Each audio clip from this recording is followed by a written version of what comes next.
오늘은 깨어 준비하라 열처녀비유 7번째 시간 깊은 밤 잠든 교회라는 제목으로 여러분하고 말씀 나누기를 원합니다. 오늘 주제 말씀은 마태복음 25장 5절입니다. 물론 이 계속해서 우리가 마태복음 25장의 열처녀의 모든 본문을 다루고 있지만 특별히 오늘 보기 원하는 구절은 5절입니다. 우리 같이 한번 읽기를 원합니다. 마태복음 25장 5절 앞에 있습니다. 같이 읽겠습니다. 시작. 신랑이 더디옴으로 다 졸며 잘세. 몇 주째 우리가 살펴보고 있지만요, 이 열처녀의 비유가 우리에게 가르쳐주고 있는 진리 중 하나는요, 마지막 때의 교회가 영적으로 깊은 잠에 빠지게 될 것이라는 거예요. 그 말은 저와 여러분이 어쩌면 하나님의 긴박한 시대 가운데 영적으로 잠이 드는 성도가 될 수 있음을 말하고 있는 것입니다. 열처녀의 비유에서요, 신랑이 다시 오심은 그들이 생각하는 것보다 길었다라고 살펴보았죠. 즉 그들이 생각한 것보다 더 깊은 밤중에 신랑이 왔고 그 결과 열처녀 모두가 잠이 들었습니다. 그리고 또한 우리가 계속 살펴보고 있듯이 이 열처녀 비유는요, 예언적인 비유입니다. 여기서 예언적이다라는 의미는요, 이 비유가 마지막 때에 일어날 일들을 전하고 있기 때문입니다.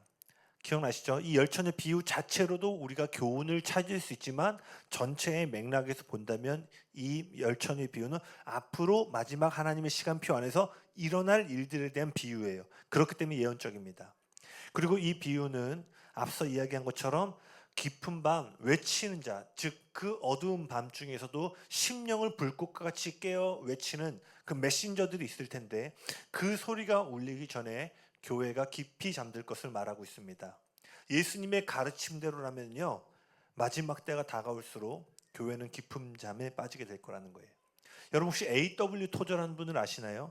그 20세기의 선지자로 불릴 정도로 위대한 설교자 중에 한 명으로 꼽히는 A.W. 토저라는 분이요, 이런 유명한 말을 남겼습니다. 한번 잘 들어보세요. 만일 오늘날 교회에서 성령님이 떠나신다고 해도 지금 우리가 교회에서 하고 있는 일의 95%는 그대로 유지가 될 것이고 아무도 성령님이 떠난 차이를 알지 못할 것이다. 그러나 만일 신약 교회에서 성령이 떠나셨다면 그 시대의 성도들이 했던 일의 95%는 중단되었을 것이고 모두가 그 차이를 알았을 것이다. 어떻게 생각하세요? A.W. 토저는 오늘날 교회에서 성령님이 떠나가셔도 교회가 하고 있는 사역과 프로그램의 95%는 여전히 원활하게 잘 돌아갈 거라는 거예요. 심지어 성령이 교회를 떠나셨음에도 불구하고 대부분이 인식하지 못할 정도로 성령님 없는 사역들 가운데 익숙해져 있다는 거예요. 반면에 초대교회, 즉 사도행전에 나오는 교회에서 성령님이 떠나시면 그들이 하고 있는 95%가 멈췄을 거라는 거예요. 즉 초대교회의 신약교회의 성령님이 떠나실 때는 모든 사람들이 그것을 느낄 정도로 성령님과의 인격적인 관계 안에 있었다는 것입니다. 그리고 20세기 또 최고의 강의 설교자로 손꼽히는 영국의 마틴 로이드 존스라는 분이 있습니다. 그분은요, 그때 당시에 그 로이드 목사가 살고 있던 그 시대의 교회에 대해서 이렇게 얘기를 했습니다. 오늘날 교회에 대해서 가장 좋게 표현해도 겉모습만 교회다. 물론 모든 교회가 그런 것은 아니겠지만 제가 방금 언급했던 토저와 로이드 목사님의 말은요, 아마 단지 소수의 교회들에 대한 표현은 아님을 저희는 아마 알 수 있습니다. 그들이 떠난 지가요 반세기가 훌쩍 넘었어요. 그런데 오늘날 교회의 모습을 바라볼 때면 여전히 그들이 했던 말이 유효한 것처럼 보입니다. 여러분 어떠세요? 제 말에 동의하시나요? 저는 오늘날 시대에 가르쳐 이런 표현을 많이 씁니다. 오늘날 교회와 성도들은 마치 사사시대와 같다. 모두가 자기 소견이 옳은 대로 행하고 싶어 한다는 거예요. 그러면서요, 교회 안에서도요, 여기 계신 분들 아닙니다. 이제 사사시대처럼 되다 보니까요, 교회를 열심히 다니는 사람들도요, 선택적 청취를 해요. 즉 강단에서 진리가 선포돼도요, 뭐요? 나한테 클릭되는 것만, 내 애호와 맞는 것은 쉽게 받아들이지만 그렇지 않은 것들에 대해서는 굳은 마음으로 쳐낸다라는 거예요. 그러니까 어때요? 사사시대처럼 나에게 듣기 좋은 얘기를 해주는 사람들의 목소리만 귀를 기울이는 시대가 되었다라는 거예요. 예수님은 열처녀의 비유를 통해 마지막 때의 교회를 한마디로 말씀하셨죠. 다 잠들어 있다. 어리석은 처녀들만이 아니라 슬기로운 처녀들도 잠들게 될 것이라고 말씀하셨어요. 그렇다면 여기서 말하는 잠은 무엇일까요? 육체적인 잠이 아니라 당연히 영적인 잠을 의미하는 겁니다. 예수님은 열처녀 비유를 말씀하시기 직전에 마태복음 24장입니다. 그날이요, 열처녀 비유 옆에 그날이 노아의 때와 같을 것이다 라고 말씀하셨는데요.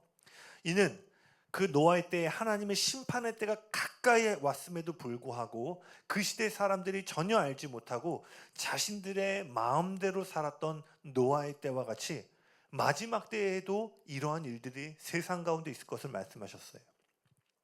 제가 여기서 주목하고 싶은 부분은요, 노아에 대해서 다룰 때 이 부분을 언급한 적이 있지만 사람들이 영적인 시간, 즉 하나님의 뜻과 계획을 보지 못하고 잠들어 있던 주된 이유가 무엇이었냐면 먹고 마시고 결혼하고 사고 팔고 집을 짓는 일들 때문이었다라는 거예요.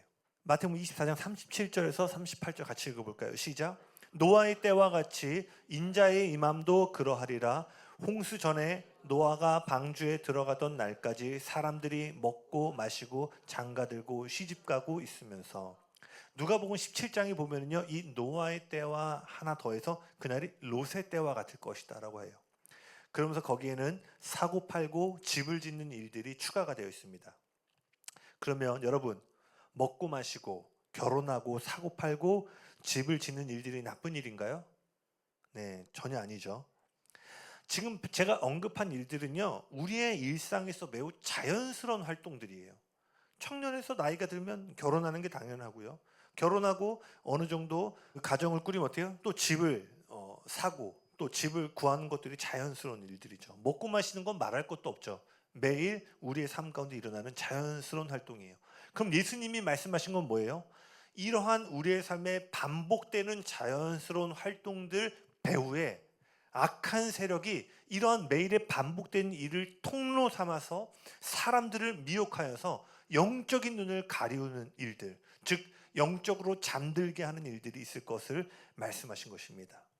물론 의도적으로 죄악된 길로 걸어감으로 영적으로 잠이 드는 사람들이 있겠지만요, 제가 믿기로는요, 많은 사람들이 일상의 활동 가운데 자신도 모르는 사이에 영적으로 잠이 들게 될 것이라는 거예요. 그렇지 않아요? 여기 계신 분들 중에 나는 그날이 오면 잠들어야지 하시는 분, 학창시절에 보면 첫 시간부터 자는 애들 있잖아요. 나는 오늘 시작부터 자겠다. 여기 그런 분들 없죠. 아마 이런 본문을 들을 때 처음부터 나는 주님 올 때 미련한 자리에 있어가지고 아유 결혼식 참여 안 해야지 하시는 분은 아무도 없을 거예요. 그런데 마지막 날에 그러한 일들이 있을 것을 얘기하고 있는 거예요. 왜냐? 이것이 매우 우리가 인식하지 못하는 매일의 반복되는 자연스러운 활동들 안에서 이루어지기 때문입니다. 그런 의미에서요, 열처녀가 잠이 들었다는 것은요, 단지 그들의 잘못된 행실로 인한 부정적인 일을 의미하는 것이 아니라는 거예요. 생각해 보세요. 새벽 2시, 3시가 되면요, 졸려요, 안 졸려요? 졸리죠. 그러니까 늦은 밤이 되면요, 잠이 오는 건요, 잘못된 행동이 아니라 자연스러운 반응이에요. 그러니까 미련한 처녀들만이 아니라 슬기로운 처녀들도 동일하게 잠이 드는 것입니다. 즉 이들 모두가 일상의 자연스러운 활동 가운데 있음을 이것이 의미하고 있는 거예요. 그렇다면 우리는 먹고 마시고 결혼하고 사고 팔고 집을 짓는 것과 같은 일상적이고 평범한 시간 가운데서요, 예수님과의 친밀함을 계속 유지할 수 있도록 그 친밀함의 관계를 날마다 경작해야 된다는 것입니다. 미련한 처녀들의 문제는 무엇이냐? 바로 이러한 반복적인 일상생활 가운데 예수님과의 친밀함을 경작하는 일을 게을리했다라는 거예요. 사실 제가 이 시리즈를 시작하게 된 것도 기억나시나요? 제가 밤에 한 꿈을 꾸고 이 꿈 가운데 하나님께서 영적인 게으름이라는 단어를 저에게 묵상하게 하셨어요. 그러면서 제가 이 지금 7주에 걸쳐서 이 말씀을 지금 살펴보게 된 거예요. 미련한 처녀들은 영적인 게으름으로 인해서 그들이 마땅히 구비해야 될 그 기름을 준비하지 못한 데 문제가 있었다는 거예요. 우리가 이미 이 본문을 살펴본 것처럼 잠에서 깨어난 미련한 처녀들은요, 급하게 기름을 얻고자 했지만 그들이 얻고자 하는 방식으로는 기름을 얻을 수 없었죠. 그들이 얻고자 하는 방식은 뭐예요? 딱 일어났을 때 슬기로운 처녀에게 우리에게도 좀 나눠줘. 그래서 받는 것이 그들이 기름을 얻기 원하는 방식이었어요. 그렇지만 슬기로운 처녀들이 뭐라고 얘기했죠? 이렇게 기름을 나눠줄 수가 없다. 너희는 가서 대가를 지불하고 기름을 사야 한다라고 말해요. 다시 말해서 여러분 여기 잘 들어보세요. 우리는요 하나님이 정하신 방법으로 기름을 사야 된다라는 거예요. 우리는 기름을 받을 수 있는 자리에 우리 자신을 두기 위해서요 대가 지불을 해야 된다는 것입니다. 다시요. 여러분도 오늘 예배 와서 기름 주세요 한다고 해서 기름을 받을 수 있는 것이 아니라 여러분이 기름을 받을 수 있는 어떤 자리가 있는데 그 자리에 여러분을 배치할 수 있도록 그 배치를 위한 대가 지불을 해야 된다는 거예요. 기름을 얻는 실제적인 방법은요 하나님의 말씀으로 우리 자신을 먹이고 그 먹어서 우리 안에 거하는 말씀으로 다시 주님 앞에 나아가 기도하는 것입니다. 그래서 제가 언젠가 말씀으로 기도하는 것에 대해서 나눈 적 있죠. 그거는 두고두고 다시 보시고요. 적더라도 한 주라도 그 성경 말씀 그 본문 그 자체로 하나님과 대화하는 연습들을 여러분 가지셔야 돼요. 그것이 가장 확실하게 기름을 얻을 수 있는 방법 중에 하나입니다. 그렇기 때문에요 기름을 산다는 것은요 우리의 수고와 열심으로 무언가를 얻어내고 버는 게 아니에요. 기름을 받을 수 있도록 우리 자신을 희생적으로 드리는 것입니다. 잘 이해되시나요? 내가 눈에 얘기하죠. 행위가 나쁜 건 아니지만 우리가 자칫 대가를 지불해야 돼. 그럼 내가 5장 읽던 거 10장 읽어서 더 많이 대가 지불하면 기름을 많이 얻는 게 아니라는 거예요. 물론 그럴 수 있습니다. 그러나 본질은 내가 뭔가를 많이 행하는 노력과 공로로 인해서 기름을 받는 것이 아니라 본질은 뭐예요? 그것을 받을 수 있는 자리에 우리가 가기 싫어. 나는 지금 그 자리에 가기가 싫은데 우리를 계속해서 희생적으로 내어 드림으로써 기름을 받는 자리에 가는 것입니다. 아멘이시죠? 얻어내는 게 아니라는 거예요. 그래서 계시록 3장 18절 말씀 한번 읽어볼까요? 시작. 내가 너를 권하노니 내게서 불로 연단한 금을 사서 부요하게 하고. 그냥 금이 아니라 뭐예요? 불로 연단한 금이라는 거예요. 하나님이 정하신 모양과 방법이 있다라는 거예요. 그 모양과 방법에 우리의 삶을 대가지불하여 넣어야지만 우리의 심령을 부욕해 하는 하나님의 은혜를 경험할 수 있다는 것입니다. 그렇기 때문에 우리는 항상 깨어 있어야 됩니다. 예수님은 기름을 준비하고 주님의 때를 준비할 수 있도록 거듭 깨어 있을 것을 강조하셨어요. 예수님은 매일의 일상적이고 평범한 순간 가운데 우리 자신을 희생적으로 드리는 대가지불, 즉 매일의 삶 가운데 하나님의 말씀으로 우리의 심령을 먹이고 우리 안에 거하는 말씀을 가지고 주님 앞에 나아가 무릎 꿇고 기도하는 시간을 지속적으로 해놔야 할 것을 강조하신 거라는 거예요. 아멘이십니까? 말씀을 보면은요 예수님의 제자들 그 중에서도 가장 최측근으로 꼽히는 세 인물이 있죠. 베드로와 야고보와 요한입니다. 하나님이 어떤 결정적인 사역과 사건 앞에서는요 12명 중에서도 이 3명의 수제자를 데려가세요. 근데요 이 3명의 수제자가요 결정적인 순간에 2번이나 잠이 드는 장면이 나옵니다. 첫 번째가 바로 마가복음 9장에 나오는 변화산 사건입니다. 변화산 사건에 어떤 일이 있었죠? 예수님이 한 산에 오르셨는데 갑자기 하나님의 영광 가운데 예수님이 오시어 눈이 부실 정도로 하얗게 변화되었고요. 이스라엘 사람들이 가장 존경하는 2 인물 모세와 엘리야가 예수님의 좌우편에 나타납니다. 그리고 그 3분이 예수님의 죽음에 대한 놀라운 하늘의 신비를 이야기를 나누는 장면이 나와요. 그런데 이런 역사적이고 중요한 순간에 베드로와 야고보와 요한이 무엇을 하고 있었을까요? 누가복음 9장 32절입니다. 누가복음 9장 32절 같이 읽겠습니다. 시작. 베드로와 및 함께 있는 자들이 깊이 졸다가 온전히 깨어나 예수의 영광과 및 함께 선 2 사람을 보더니. 어마어마한 하나님의 영광과 임재의 자리에서요 그들이 뭐 했어요? 깊은 잠에 빠져 있었다라는 거예요. 2 번째는요 겟세마네 동산에서 일어납니다. 예수님은 하나님이셨지만 인간으로 오셨기 때문에 그 십자가의 죽음과 고난 앞에 극심한 고통과 두려움에 짓눌리게 되셨어요. 그래서 그 겟세마네 장면은 그 어느 때보다도 예수님의 사역 가운데 제자들의 중보가 절실하게 필요할 때였어요. 어느 정도로 예수님의 기도가 그 중보를 필요로 했냐면 어떤 복음서에는 예수님이 기도한 것 가운데 땀방울이 핏방울이 될 정도가 되었다라고 했고요.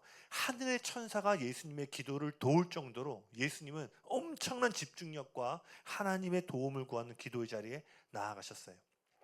그리고 이 기도가 얼마나 극심한 기도의 현장이었냐면 예수님께서 제자들에게 거듭 나를 위하여 기도할 것들을 부탁하십니다. 그런데요, 제자들은 이때 계속해서 잠이 들어요. 예수님이 기도하다 오시면 잠이 들어 있고, 깨어서 나를 위해 좀 기도해 주겠니 하고 기도하러 갔다가 다시 오면 또 잠들어 있는 거예요. 이 두 가지 본문은요, 우리가 놀라운 기적과 영광의 순간 가운데서도요, 깊은 잠에 빠질 수 있음을 말해주고 있는 거예요. 또 다른 대표적인 예가 제가 여러 차례 언급했던 오병이어의 기적의 사건입니다. 한 끼 도시락으로 남자만 5,000명, 여자와 아이들까지 포함하면 10,000명이 넘는 사람들이요, 한 끼 도시락으로부터 배불리 먹고도 남을 어마어마한 기적을 경험하게 되죠. 그렇기 때문에 이미 그 오병의 기적도 배경이 뭐예요? 몇 날 며칠을 예수님을 따라가다가 먹을 것이 없어서 기진맥진하고 있던 사람들이었어요. 이미 예수님을 따라가야 된다라는 헌신을 한 사람들의 일단의 무리였는데 오병이어 기적까지 더해지니 더할 나위 없이 내가 따라가는 분이 나의 인생과 우리의 삶을 변화시킬 메시아가 맞구나라는 확신을 가져다 주었을 거예요. 그런데 이 기적 이후에 예수님께서 한 가지 설교를 하십니다. 그리고 그 설교의 핵심 메시지는 누구든지 구원을 얻기 원하면 나의 살을 먹고 피를 마셔야 된다라는 거였어요. 이것은 매우 기괴하게 들렸으며 어느 누구도 예수님의 살을 먹고 피를 먹는다는 말을 이해하지 못했어요. 요한복음 6장 60절입니다. 요한복음 6장 60절 같이 한번 읽어볼까요? 시작. 예수의 제자들 가운데서 여럿이 이 말씀을 듣고 말하기를 이 말씀이 이렇게 어려우니 누가 알아들을 수 있겠는가 하였다. 제자들조차도 예수님이 하시는 말을 도무지 이해하지 못하는 신비로운 말씀처럼 들렸던 거예요. 그리고 이 메시지의 결과는 6장 66절입니다. 다음 구절이요. 같이 읽어볼까요? 시작. 그때부터 그의 제자 중에서 많은 사람이 떠나가고 다시 그와 함께 다니지. 오병이어란 놀라운 기적을 경험하였음에도요, 이날 모든 사람이 예수님을 떠나가고 뭐라고 돼 있어요? 다시는 그분을 따르지 않았다는 거예요. 놀라운 기적을 경험하였지만요, 그러한 기적을 체험하는 중에도 영적으로는 잠이 들어 예수님이 말씀하고 있는 진리의 생명력을 발견하지 못한 채 예수님을 떠나갔다라는 거예요. 그러니 여러분이 과거에 얼마나 놀라운 간증과 체험을 했는가가 중요한 것이 아니라는 거예요. 물론 그러한 간증과 기적은요, 우리 자신에게 또 우리의 믿음의 후손에게 물려줄 영적인 유산임은 분명하지만요, 그 놀라운 체험과 경험이 오늘 내가 영적으로 깨어있음을 보증해 주지는 않는다는 것입니다. 그러니 여러분, 오늘 이 밤에 우리는 경각심을 가져야 돼요. 그날의 깊은 밤은 슬기로운 자들 또한 잠들게 한다는 사실을 기억함으로 깨어 있어야 될 줄로 믿습니다. 아멘. 그래서 우리는 과거의 놀라운 경험과 간증이 있을 뿐만 아니라 오늘과 내일 가운데 더 큰 기적을 경험할 수 있는 우리 모두가 되길 예수님의 이름으로 축복합니다. 아멘. 그렇다면 이 잠에 대한, 영적인 잠에 대한 특징들을 몇 가지 살펴보길 원해요. 이 잠의 특징의 첫 번째입니다. 저를 따라 한번 같이 고백해 보시겠어요? 잠에서 깰 때까지 잠들었다는 사실을 깨닫지 못한다. 네. 여러분 혹시 늦은 시간 시험 공부를 하거나, 공부파 있나요 여기 혹시? 할렐루야. 많은 분들이 웃으시는 걸로 봐서 저희는 육체파인 걸로. 네네. 늦은 시간에 시험 공부를 하거나 밀린 회사 업무를 보다가 너무 피곤해서 5분만 자야지 하고 눈을 붙인 적 있으신가요? 또는 아침에 일어났는데 생각보다 조금 일찍 일어나서 5분만 조금만 더 자다가 일어나야지 했다가 한참이 지나고 나서 일어난 경험 있으세요? 저도 그렇게 안 보이시겠지만 제가 학창 시절에 항상 그 시험 깰 때 밤을 새서 공부했어요. 그러니까 전 벼락치기 파였는데요.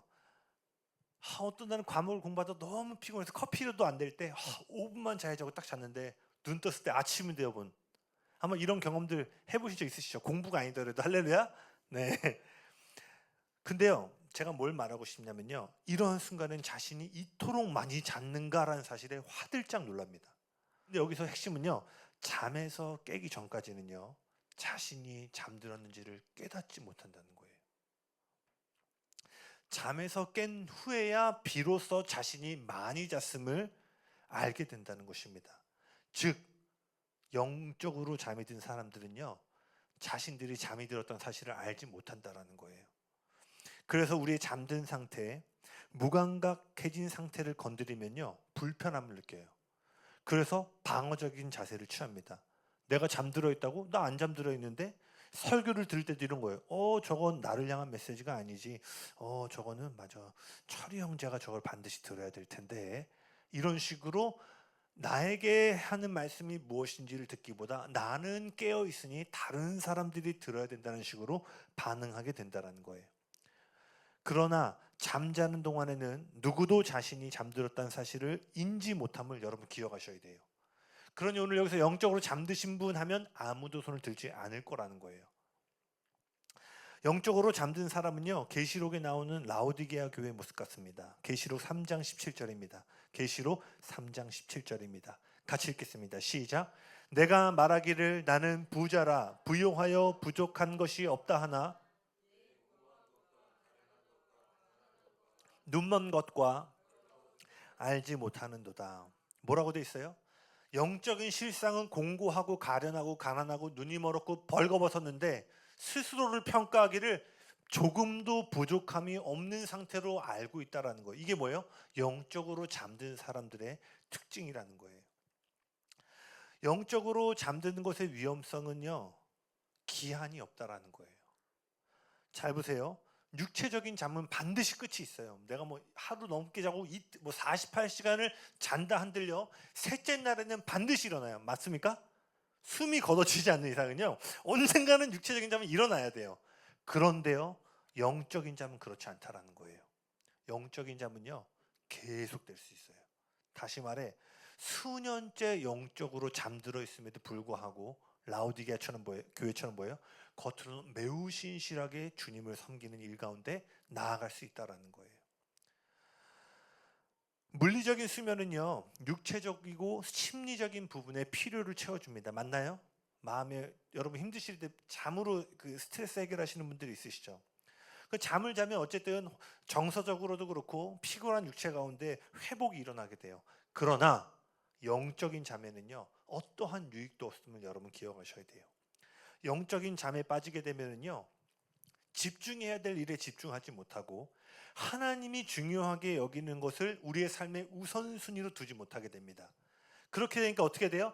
하나님의 영적인 것이 우리의 삶의 우선순위와 주도권의 자리에 서야 되는데 자꾸 다른 세상의 가치들이 우선순위와 주도권 자리에 올라서게 돼요.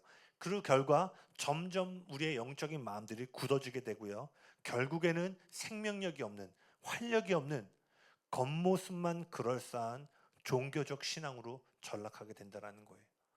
그러니까 뭐예요? 모태신앙이고 뭐 수십 년대 다녔어도 여전히 영적인 성장은 내가 주님을 섬긴 기간에 비해서는 더디 이루어지는 일들이 일어나게 되는 것입니다. 갈라디아서 6장 1절입니다.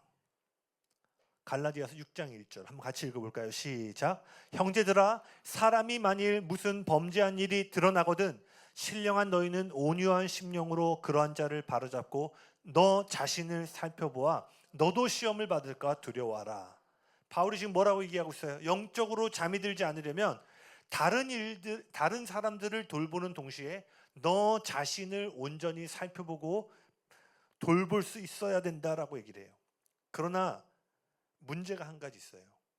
저를 포함한 여기 있는 우리 모두는요, 우리 자신을 객관적으로 바라보기가 어렵다는 것입니다.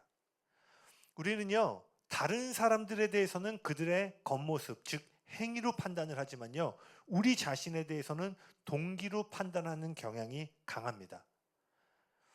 다시 말해, 어떤 경우에 우리는 외적으로 분명히 뭔가를 잘못 행하고 있음에도 불구하고 스스로 나는 지금 올바른 마음으로 이걸 하는 거야. 남들이 이해하지 못할 수 있지만 나는 올바른 마음으로 하고 있는 거야. 근데 사람들이 볼 때는 뭔가 잘못된 것처럼 느끼지만 스스로는 동기로 판단하죠. 그러나 다른 사람들을 볼 때는 어떻게 판단해요? 저 사람의 내면을 볼 수 없으니까 저 집사가 왜 저렇게 하지? 저 성도가 왜 저렇게 하지? 전도사님이 왜 저렇게 하지? 행동으로 우리는 판단한다는 거예요. 물론 여기서 동기가 올바르다고 여기는 것 또한 지극히 주관적인 판단입니다. 저에게도 이런 일이 있었어요. 많이 얘기했지만요. 큰형의 모습으로 사역하고 있었는데요. 깨어짐과 아픔이 오고 나서야 비로소 내 사역 가운데 그릇된 동기가 섞여 있었음을 인정하게 되었습니다. 놀라운 사실은요. 제가 그러한 깨어짐과 아픔을 겪기 전까지는 내가 매우 훌륭하게 사역을 하고 있다 생각했어요. 사람들이 부를 때마다 달려가고 새벽에도 달려가고 이만하면 다른 이들을 위해 희생적이고 이타적으로 사역하고 있다고 생각했는데 실상은 그렇지 않았던 거예요. 그 기간 동안 제가 하나님 앞에 많이 몸부림을 쳤어요. 기도와 말씀은 물론이거니와 그 제가 힘든 시기에 그 저에게 필요한 메시지를 담고 있는 한 책을 붙잡고요. 7개월 동안 제가 읽고 또 읽었어요. 과연 내가 이때 하나님 앞에 어떻게 반응하는 것이 하나님 마음에 합한 반응일까를 도무지 알지 못해서요. 마틴 로이드 존스가 쓴 영적 침체라는 책을 제가 7개월 동안 요 정도 두께가 되는데 7개월 동안 읽으면서 하나님 제가 이 침체 가운데 어떻게 벗어날 수 있습니까를 몸부림쳤던 것 같아요. 감사하게도 하나님은요 그 시간 가운데 저를 은혜로 만져주셨고요. 제 삶과 사역 가운데 무엇이 어긋나 있는지 제가 영적으로 잠이 들어서 올바로 보지 못했던 스스로는 올바른 동기로 잘하고 있다라고 함으로 속고 있었던 영역들을 조금씩 보게 하셨어요. 더 놀라운 사실은요. 제가 A라는 문제 때문에 씨름하고 7개월 동안 한 책을 보고 몸부림을 치고 있었는데요. 이 하나님께서 저를 인도하는 여정 가운데서요. 이 A라는 사건과 전혀 상관없는 오랜 세월 제가 용서하지 못했던 누군가를 생각나게 하셨어요. 심지어 이 사람 제가 평소에는 거의 생각도 하지 않는 만나지도 않고 지내던 사람이었는데요. 하나님이 그 7개월의 끝자락에 갑자기 이 일과 상관없이 제가 용서해야 될 누군가를 조명해 주시고 제가 그 사람에게 전화하게 하셔서 물론 뭐 전화해서 용서를 구하거나 너무나 오랜 시간이 지난 일이었기 때문에 그런 통화는 아니었지만 제가 전화를 건다는 것만으로도 제 마음이 그 상대방을 향해 용서를 요구하는 일이었어요. 그러면서 제가 그 사람에게 전화를 하고 오랫동안 용서하지 못한 사람들을 용서케 하심으로 하나님은 그곳으로부터 놀라운 영적인 회복들을 제 삶 가운데 일으키셨습니다. 그래서 저는 사역을 잠시 멈춰야 될까라고 하는 생각을 할 정도로 영적으로 이렇게 어려운 시기가 있었지만 하나님 놀랍게 역전하시고 저를 새롭게 일으키시는 일들이 있었어요. 제가 말하고 싶은 부분은 뭐예요? 나는 스스로 되게 잘하고 있다고 생각했는데 영적인 잠에서 깨어난 뒤에야 비로소 잘못하고 있음을 인정했다라는 거예요. 만약 그 전에 누가 와서도 그냥처럼 사역하는 것 같은데 그러면은 말이 너무 빠른데 그때 어려운 시기를 겪으니까 여기저기서 말들이 막 나오는 거예요. 근데 제 안에 이런 말이 툭툭 나오는 거예요. 네가 내가 그 사람한테 어떻게 했는지 알아? 네가 뭐 여기저기서 막 말들이 들으니까 제 안에 내가 잘못해서 그래가 처음에 안 나오고 내가 잘못했다고 야 그놈이 잘못 계속 이렇게 뭐야? 방어적인 자세가 막 나오는 거예요. 근데 제가 그 시간을 지나다 보니까 주님 제가 잘못했었네요. 제 사역에 사랑이 없던 거였네요. 잠에서 깨어나서야 비로소 알 수 있었다라는 거예요. 그러니 여러분 지금 당장 문제가 없는 것 같다고 해서 여러분이 잘하고 있다라고만 생각해서는 안 된다라는 거예요. 아까 갈라디아 말씀처럼 뭐예요? 우리 자신이 온전히 서 있는지를 살펴보아야 된다는 것입니다. 아멘. 두 번째 특징이 있습니다. 저를 따라 한번 고백해 보시겠어요? 잠자는 동안에는 잠에서 깨면 하지 않을 행동을 한다. 여러분 잠이 들면 종종 꿈을 꾸시죠? 뭐 매일 꿈을 꾸진 않지만 그때로는요 어떤 꿈을 꾸면 와 이거 하나님으로부터 온 꿈인 것 같다. 뭔가 메시지가 있는 것 같다라는 꿈을 꿀 때가 있는가 하면은요. 때로는 현실에서는 절대로 하지 않을 어리석거나 끔찍한 행동을 하는 꿈을 꾸기도 해요. 그래서 뭐 꿈에서 깨고 막 마음 쓸어내린 적 있으시죠? 이게 꿈이어서 다행이다. 꿈에서는요 위대한 성도들도 잠자는 동안에는요 깨어있을 때 전혀 하지 않을 행동을 꿈에서 가끔 볼 때가 있다라는 거예요. 영적인 잠도 마찬가지입니다. 영적으로 잠이 들잖아요.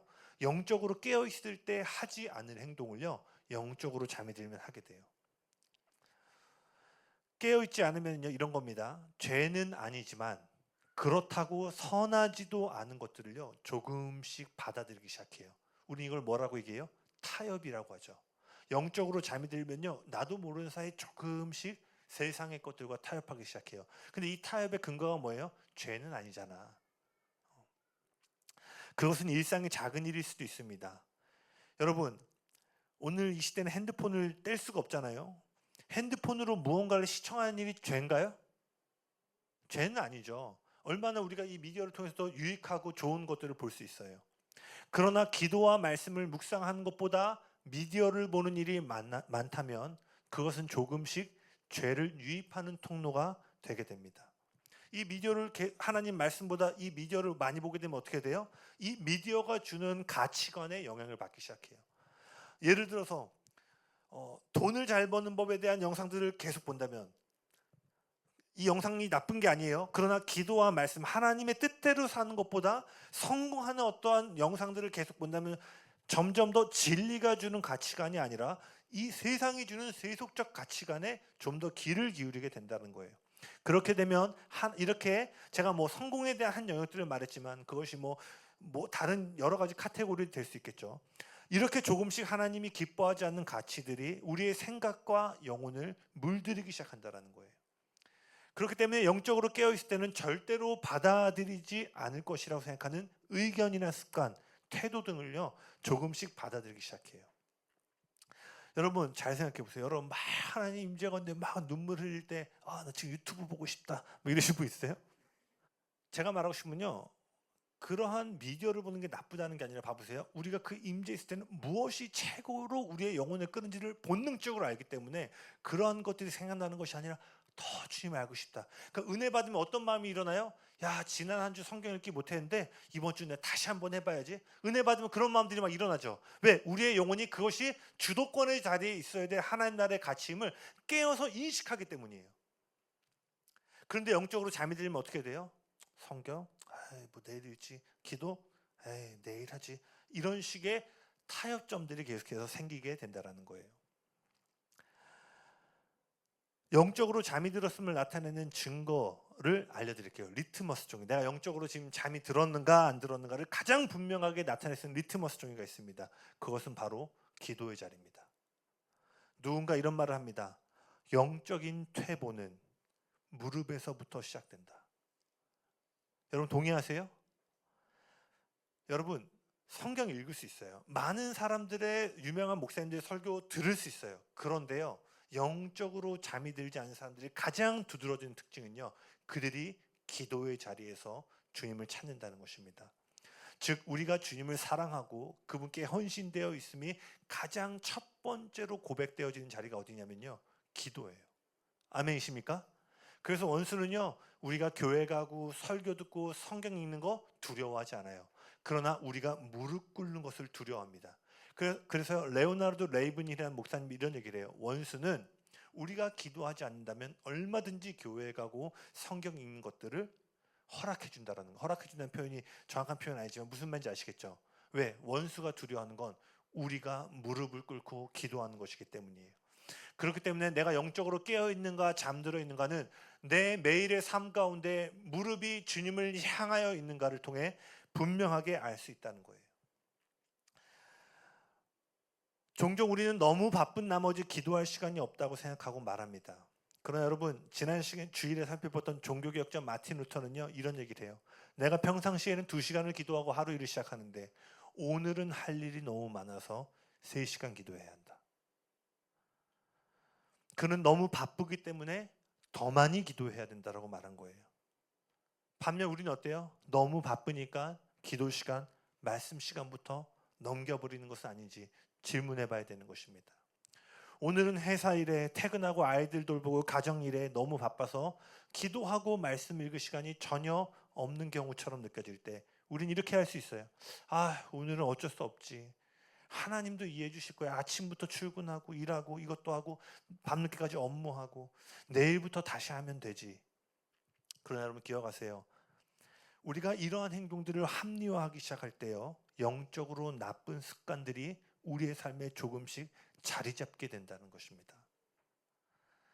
언제부턴가 핸드폰 사용이 기도와 묵상 생활보다 더 중요해진 것 같아요. 저는 그걸 어떻게 보냐? 많은 사람들이요, 성경 없어도, 기도 시간 없어도 불편함을 느끼지 못하는데요, 핸드폰 없잖아요. 30분만 지나도 불편함을 느껴요. 여기 계신 분도 아닐 수 있습니다. 그러나 제가 말하는 요점을 아시겠죠? 성경책 없고 기도 못하는 거는 전혀 불편함을 안 느끼는데, 핸드폰 집에 놓고 한번 가면은요, 그렇게 불편해서 하루의 삶을 사는데 어려움을 겪고 있다는 거예요. 하나님의 뜻보다 세상의 소식이 더 큰 주요 관심사로 자리 잡았습니다. 아니요, 세상의 소식도 넘어서요, 이제 아무 생각 없이 흘려보내는 쇼폼 형태의 미디어를 보는데 많은 시간을 사용하고 있어요, 이 세대가. 그렇기 때문에 여러분, 잠자는 동안에는요, 잠에서 깨면 하지 않을 행동을 한다는 사실을 기억하시길 바랍니다. 그리고 그것에 대한 기준점을요, 여러분의 매일의 기도의 삶 가운데 기준을 삼으시고 살펴보길 예수님의 이름으로 축복합니다. 아멘. 세 번째입니다. 특징.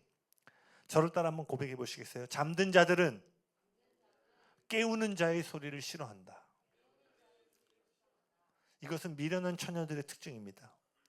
미련한 처녀들은요, 언제나 그들의 태도나 삶의 방식을 바꿀 것을 이야기하는 외치는 자의 소리에요, 저항감을 가져요. 반면 슬기로운 처녀들은요, 잠이 들었음에도 불구하고 자신들을 깨우는 소리를 환영합니다.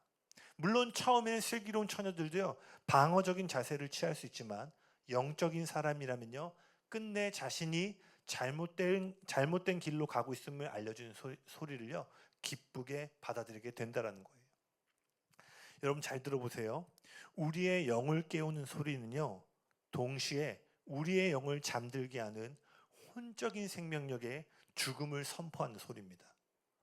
즉, 우리의 영에게는 생명의 소식이지만 우리의 혼의 생명력을 향해서는 이 외치는 자의 소리가 뭐라고요? 죽음의 선포라는 거예요. 그렇기 때문에 우리의 마음이 굳어지잖아요. 영을 살리는 메시지를 듣는데도 가장 듣기 싫어하는 소리로 변화되게 되어진다는 것입니다. 복음서에 등장하는 부자 청년의 이야기를 아시나요? 그는 어려서부터 모세의 모든 계명을 지키기를 힘썼고, 예수님 옆에 나왔을 때도 도대체 영생을 어떻게 하면 얻을 수 있는가, 신령한 것에 대한 목마름을 갖고 예수님께 나와 질문했습니다. 선생님이여, 내가 어려서부터 하나님의 말씀을 지켰고, 특히 그 부자 청년이라고 나오는데 당시 유대인의 세계관에서요, 부자는 하나님의 은혜를 받은 사람을 의미합니다. 그래서 욥기서에 보면 욥이 재산을 다 잃어버릴 때 친구들이 와서 하는 말이 뭐라고 하냐면, 너가 하나님 말을 뭔가 안 들어서 다 이렇게 축복이 걷어진 거 아니야? 오늘날처럼 부자는 나쁜 사람일 것 같고, 그릇된 방법으로 부를 축적한 사람처럼 우리 오늘날은 부자를 많이 생각하는데, 이 당시의 부자는 하나님의 은혜를 받은 인생, 하나님 안에서 성공한 인생을 의미합니다. 그러니 어려서부터 말씀도 잘 지켜, 하나님께 축복을 받아 그가 하는 일에도 복이 넘쳐. 그러니 오늘날로 말하면 엄친아 아시나요? 엄친아? 엄마 친구 아들이라고 해서 범접할 수 없는 스펙이나 성공한 사람들 같아서 엄마 친구 아들. 왜냐? 항상 우리 엄마 친구 옆에는 나랑 비교하는 그 친구 아들들, 그런 의미인데, 이 부자 청년이 오늘날로 따지면요, 견줄 수 없는 엄친아와 같은 사람이었어요. 예수님은요, 그러한 부자 청년을 향해서요, 그가 그토록 갈망하고 있던 그의 영혼을 깨우는 메시지, 외치는 자의 메시지를 하나 주십니다. 그것이 뭐예요? 너의 모든 소유를 팔아 가난한 자에게 나눠주고 그 다음에 나를 따라오라 라는 말씀이었어요. 이 메시지는요, 그야말로 그 부자 청년의 심령을 향해 외치는 소리였습니다. 부자 청년이 그토록 알기 원했던 영생에 대한 해답을 얻는 순간이었어요. 그러나 이 이야기는 어떻게 끝나게 되죠? 청년이 재물이 많은 고로 근심하며 슬퍼하며 떠났다라고 기록되어 있어요. 겉으로 볼 때는요, 부자 청년은 영적으로 깨어있고 활력이 있는 것처럼 보였지만요, 실상은 물질의 욕심으로 인해 영적으로 잠이 든 상태였다라는 거예요. 소유를 팔라는 의미는 물질을 구원자로 생각하는 혼의 생명력에 사망을 선포하는 외치는 메시지였어요. 그렇기 때문에 그는 분명히 영을 살리는 메시지를 들었음에도 불구하고요, 근심하고 슬퍼하며 떠났다라는 거예요. 이처럼 여러분이 영적으로 잠이 들면은요, 성경을 읽을 때라던가 예배에 나와 메시지를 들을 때요, 분명히 여러분의 영혼을 깨우는 메시지임에도 불구하고요, 우리는 본능적으로 방어적인 기제와 저항감을 갖게 된다는 것입니다.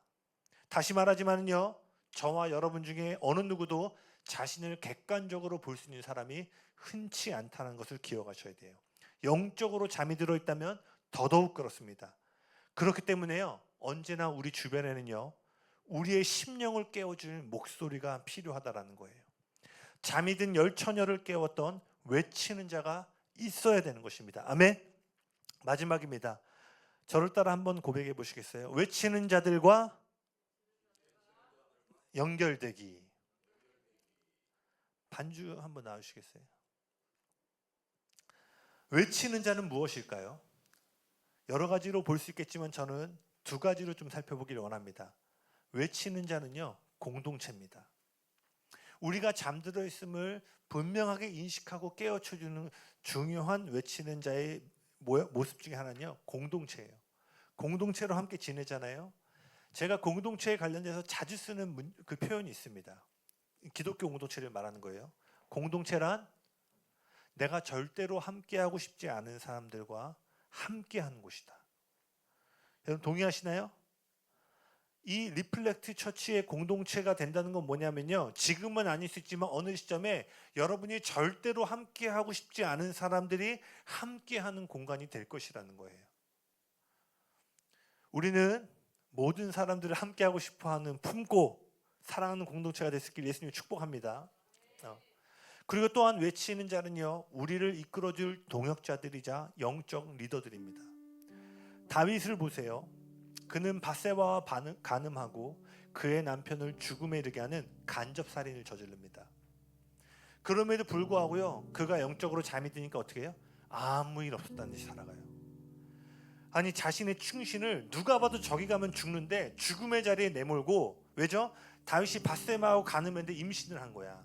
임신 안 했으면 그냥 하룻밤에 불장난으로 끝내면 되는데 임신을 해버렸으니까, 근데 우리아는 지금 전쟁터에 나가서 동침을 안 하고 있는데 임신을 해버리면 만천하의 이 여인의 간음이 드러나게 되는 거예요. 그러니까 다윗이 어떻게든 이것을 무마해야 됐기 때문에 남편을 죽이죠. 그리고 그의 아내 밧세바를 취하여 자신의 아내로 삼게 됩니다. 이러한 어마무시한 일을 행했음에도 불구하고 그는 아무 일 없었다는 듯이 하루하루를 살아가요. 겉으로 보기에는 아무 일도 없어 보였지만 다윗의 내면과 그의 영혼은요, 계속해서 죽어가고 잠들어가고 있었어요. 모든 잠이 든 사람이 그런 것처럼 다윗 역시요, 스스로 잠이 든 걸 깨닫지 못하고 살아가는 거예요. 그런 때 하나님은요, 나단 선지자라는 외치는 자를 보내셔서 다윗의 죽어가는 영혼을 깨우십니다. 어느 날 나단 선지자가 와서 이 얘기를 합니다. 왕이시여, 한 마을에 두 사람이 있는데 한 사람은 부자여서 양과 소가 많고 한 사람은 가난하여서 그가 가진 것이 어린 암양 하나밖에 없는데, 어느 날 그 마을에 한 사람이 와서 그 부자의 집에 갔는데, 그렇다면 이제 그 부자가 손님을 맞이하러 양을 잡아야 되는데 그가 이미 많은 가축을 갖고 있음에도 불구하고 그 가난한 자의 하나뿐인 어린 양을 잡아서 손님을 대접하는 데 사용했다라면 이 부자를 어떻게 처리해야 됩니까? 라고 얘기를 해요. 그러니까 다윗이 그 자는 반드시 죽어야 될 것이다. 그리고 그가 가난한 자와 연약한 자의 뺏었기에 4배에 걸쳐서 그것을 보상해야 될 것이다 라고 얘기를 해요. 그때 나단 선지자가 뭐라고 얘기하죠? 당신이 바로 그 악한 부자입니다 라고 얘기를 해요. 당신은 수많은 것들을 가졌음에도 불구하고 하나밖에 없는 우리아의 아내를 취한 당신이 바로 그 악한 부자입니다 라고 얘기를 해요. 그때 다윗이요, 잠들어 있던 영이요, 화들짝 놀라 깨어나면서요, 그때 다윗이 뭐래요? 자신의 죄를 자백하고 하나님께 이렇게 고백하죠. 주의 성령을 내게서 거두지 마옵시고 나를 용서하시고 살려달라고 고백해요. 나단 선지자란 동역자, 그의 영을 깨워줄 영적 리더를 통해서 다윗은 깊은 잠에서 깨어나 다시 올바른 자리로 돌아설 수 있었다라는 거예요. 성경에 나온 에스더란 인물은 어떻죠? 포로 신분에서 한 나라의 여왕이 되는 설명할 수 없는 하나님의 은총 가운데 어마어마한 신분 상승을 이루게 됩니다. 물론 이 에스더서를 알고 계신 분들 알겠지만 이 에스더가 포로에서 한 나라의 여왕이 된 데는요, 그 이스라엘 민족을 구원하고자 하는 하나님의 더 크고 놀라운 계획과 목적이 있었죠. 그런데요, 에스더 4장에 이르면요, 그 유대 민족, 자신의 민족이 하만의 관계로 인해서 모두가 멸망당할 위기 앞에 서고 드디어 에스더가 그 궁전에 들어간 본래의 목적의 데스티니로 들어서야 되는 시기가 와요. 그때 그를 그동안 이끌어줬던 모르드게의 삼촌이 지금 이 성 안에서 우리 민족을 말살하고자 하는 원수의 관계가 일어나고 있으니 너는 지금 왕에게 나아갈 수 있는 유일한 한 사람이기에 네가 왕 앞에 나아가 이 원수의 관계를 호소하고 무너뜨려 달라고 부탁을 해요. 근데 그때 에스더가 어떻게 되면 두려워서 나가지 못합니다.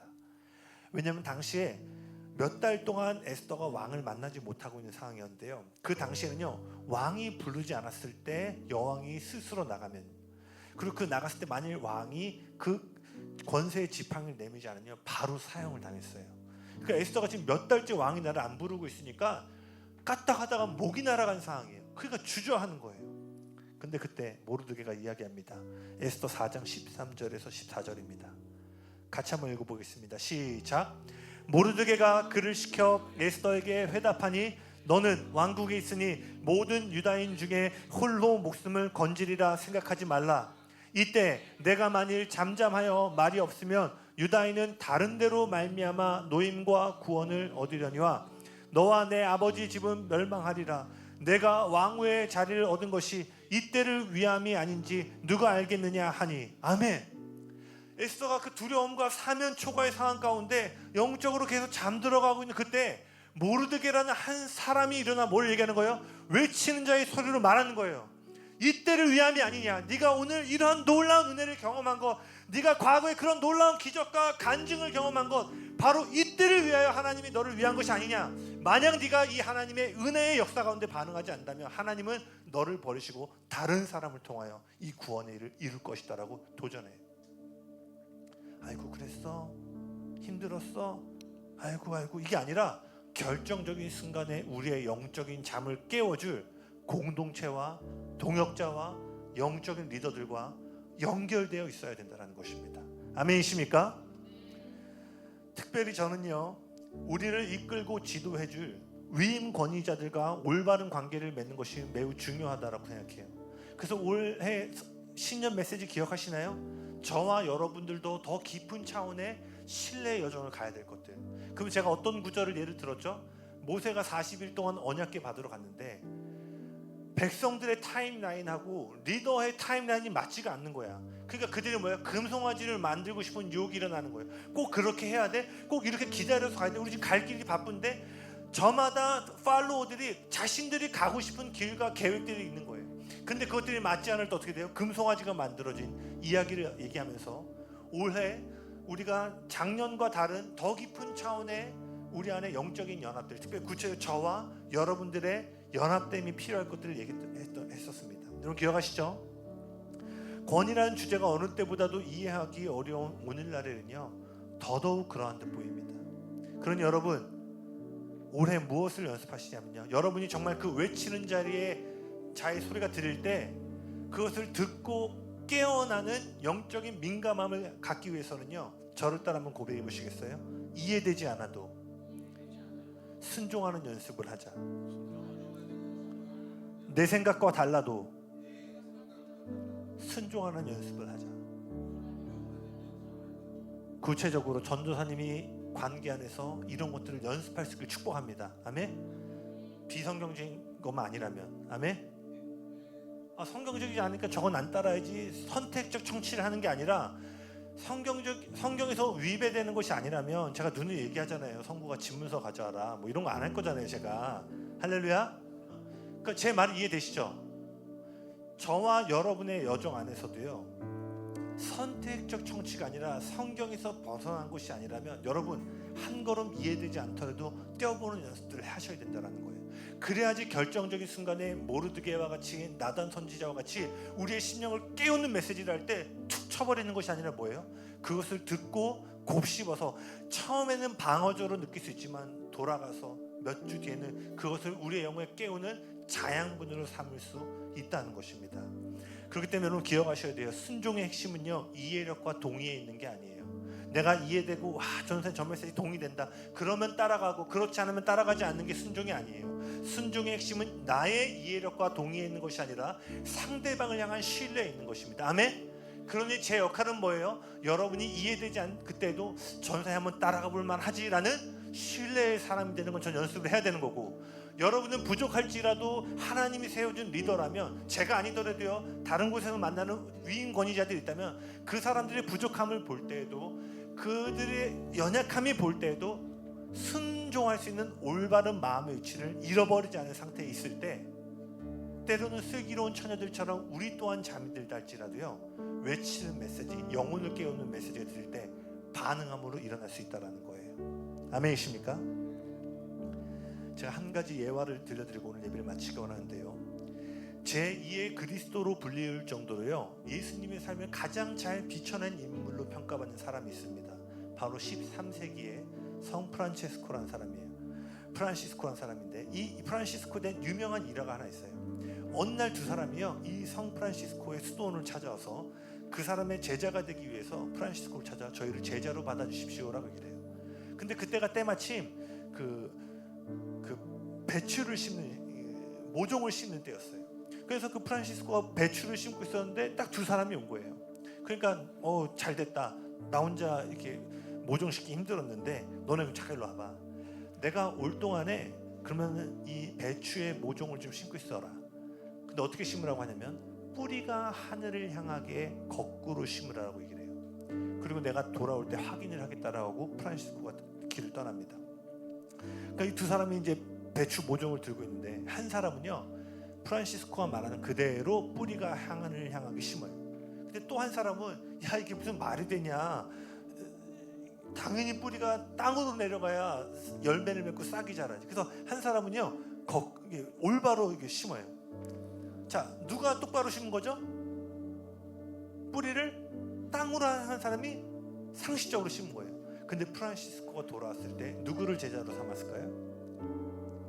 거꾸로 심은 사람을 제자로 삼았어요. 프란시스코가 보고 싶었던 건 뭐예요? 이 사람이 얼마나 똑똑한가를 본 것이 아니라 이 사람이 얼마나 순종의 사람인가를 보았다라는 거예요. 제가 오래전 들었던 예화인데요, 저도 지금도 하나님 앞에 순종하는 삶의 이 이야기를 떠올리게 됩니다. 여러분, 상식적으로 생각하면은요 뿌리를 땅으로 심는 게 올바른 거예요. 그러나 하나님 나라에서 순종은요 하나님이 말씀하신 그대로 행하는 것입니다. 아멘. 그래서 하나님 나라는요 역설적으로 뿌리를 하늘을 향해 심어도요 땅에 심은 사람보다 더 많은 열매를 맺을 수 있는 거예요. 그래서 이삭이 온 세상의 기근이 근튼때 모두가 씨를 뿌리지 않고 다음 해를 위해 씨를 보관하고 있는 그때 이삭만이 씨를 뿌림으로 창세기 말씀이 뭐라고 됐냐, 100배의 추수를 거뒀다라고 얘기를 해요. 하나님이 뿌리라고 하면요 가뭄 가운데도 뿌리는 거예요. 내 상식과 내 이해력에 맞아 떨어지면 씨를 뿌리는 게 아니라 이해되지 않아도 뭐예요? 순종은 하나님을 신뢰함으로 뿌리는 거예요. 아멘.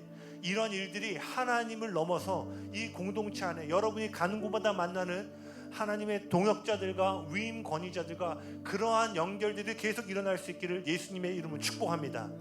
그러한 때 우리는 뭐예요? 깊은 어두운 밤이 와도요 서로를 향해 성국아 깨어있어. 성국이 뭐예요? 전사님 정신 차리세요.